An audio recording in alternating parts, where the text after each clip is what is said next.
Iyon, bago tayo patuloy sa ating pag-uusapan, babati muna tayo ng magandang hapon o magandang gabi dyan sa ating mga viewers dyan, sa ating mga subscribers. Lalong-lalo na yung mga bago sa ating YouTube channel. Maraming salamat sa inyong panonood. At sa ating mga taga-suporta, maraming salamat sa inyong pananatili sa ating YouTube channel. Ngayon lang tayo ulit, no? Medyo aktibo sa ating ginagawang reaction video, mga kababayan. Yun ang yung pag-uusapan natin ngayon, ito'y tungkol sa vlogger na supot, mga kababayan.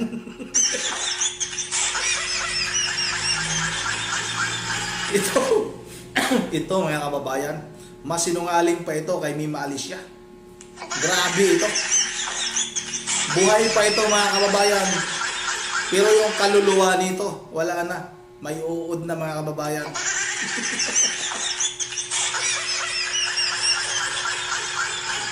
Grabe. Hanggang ngayon, ganun pa rin yung kanyang estilo.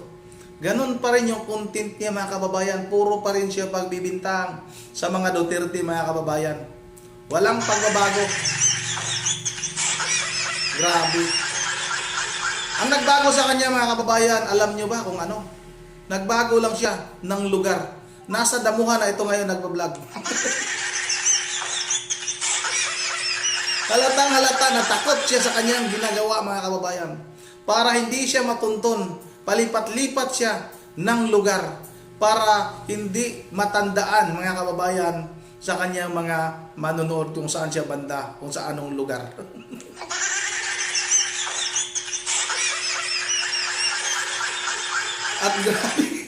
At grabe ha, balot na balot pa rin yung kanyang pagmumuka.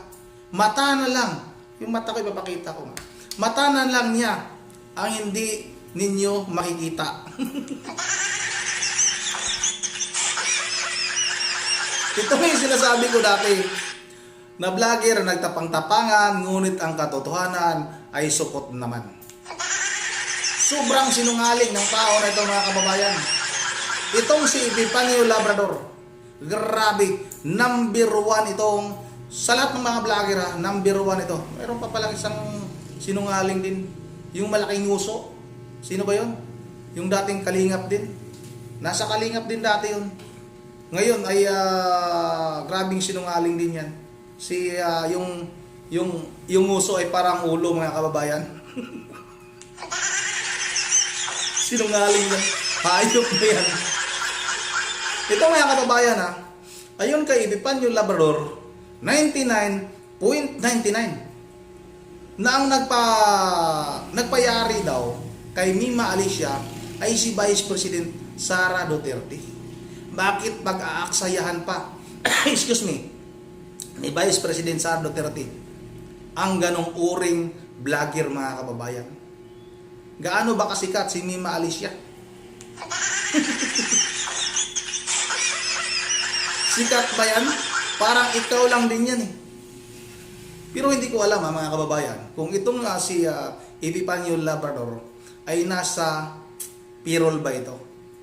Malamang may nagbibigay nito, mga kababayan, pero hindi ganun kalaki. Katulad kay Mima Alicia. Kasi nga, kung makikita ninyo, yung kanyang itsura, ayan, mga kababayan, at kay Mima Alicia, ang layo.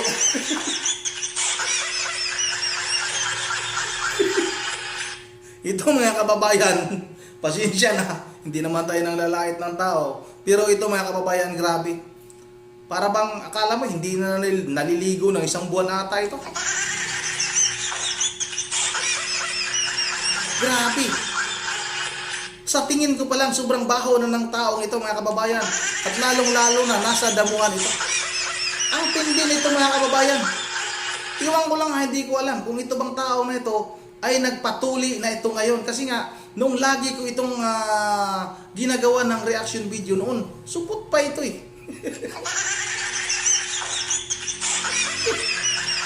Ito na. Excuse me. Ito na, wag na natin itong patagalin.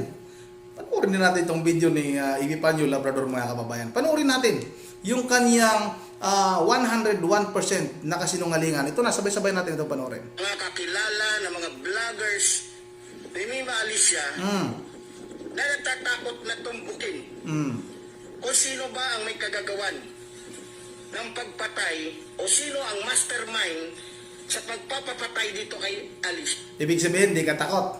Pero bakit ganyan ang itsura mo?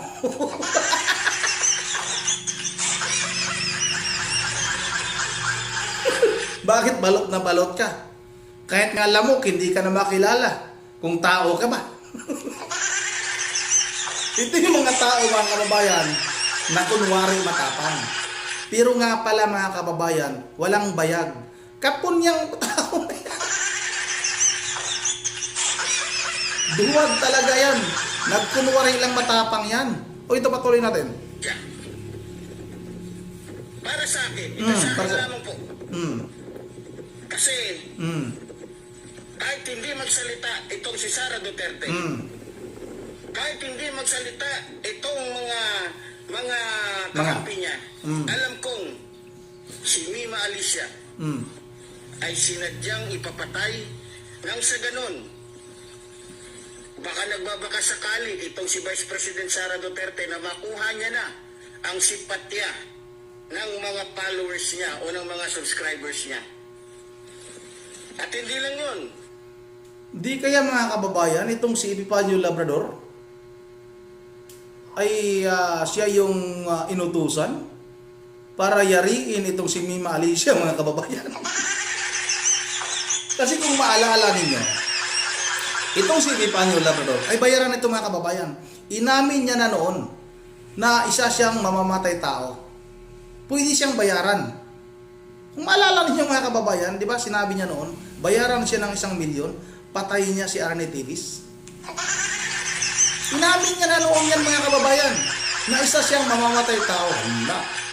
Laka, Epifanio Labrador, ikaw ngayon tuloy yung isa sa mga suspect sa pagkawala ni Mima Alicia. Lagot ka. Bakit ka kasi gumagawa na naman ng kasinungalingan? Ibinibintang mo naman kay Vice President Sara Duterte, baka ikaw pala, no? Ikaw yung salarin, no? Sige, patuloy natin. Malamang. Kaya sinadya na ipapatay itong si Mima Alicia. Ayan, alam ni Baka iniisip siguro ni Vice President Sara Duterte na matatakot ang mga vloggers. Ha? Mga vloggers na kampi sa Administrasyong Marcos. Mga vloggers na nagsasalita ng katotohanan para sa mga Pilipino. Malamang. Yan ang iniisip siguro ni Vice President Sara Duterte.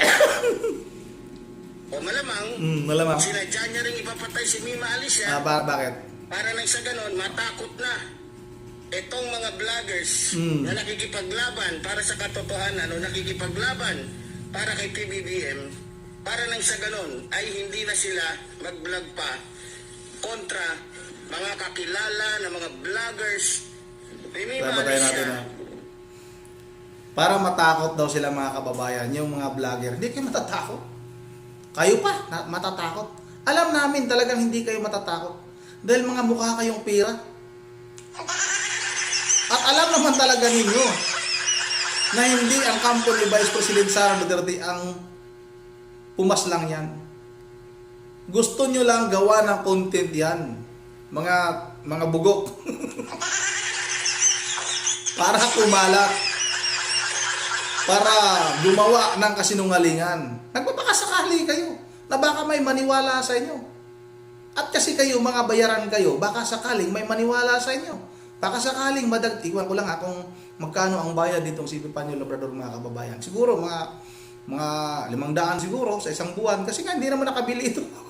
Hindi mo na nakabili ng damit. Ang tagal na akong hindi ko nakikita. Ang tagal ko nang hindi nakikita itong si Epifanio Labrador, mga kababayan. Pero nung nakita ako, sabi ko, mukha yatang lalong sumagwa ang itsura nito.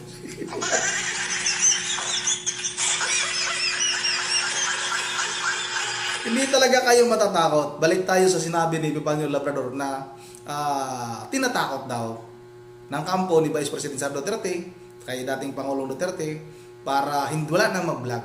Itong si Vice President Sara Duterte, mga kababayan, ngayon, naharap sa impeachment. Kung ano-anong kaso ang ibinibintang. Kung anong kaso ang isinasampa. Si dating Pangulong Duterte nandoon pinadala sa dahig. Kung sa tingin ba nila mga kababayan, kaya pa na atupagi ni Vice President Sara Duterte ang mga walang kwentang taong na yan? Ano ba? Makakaapekto ba kay Vice President Sara Duterte yung kanilang mga kasinungalingan mga kababayan? Hindi. Walang pakialam si Vice President Sara Duterte niyan.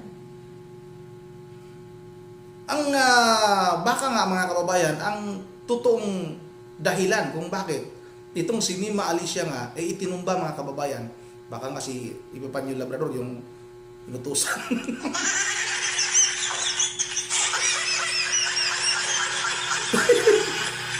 Baka nga si Epifanio Labrador yung inutusan mga kababayan ha. Yun nga mga kababayan, ano, ang totoong dahilan yan, baka sa personal niyang alitan. May mga anggulo ngayon, may mga anggulo yan ngayon. May dalawa ng suspect mga kababayan na nakuhanan ng CCTV. Yun ang talagang makapagsabi niyan. Yun ang talagang sagot sa mga katanungan ngayon. Huwag nilang ibintang kay Vice President Sara Duterte dahil malabo pa mga kababayan sa sabaw ng pusit yan.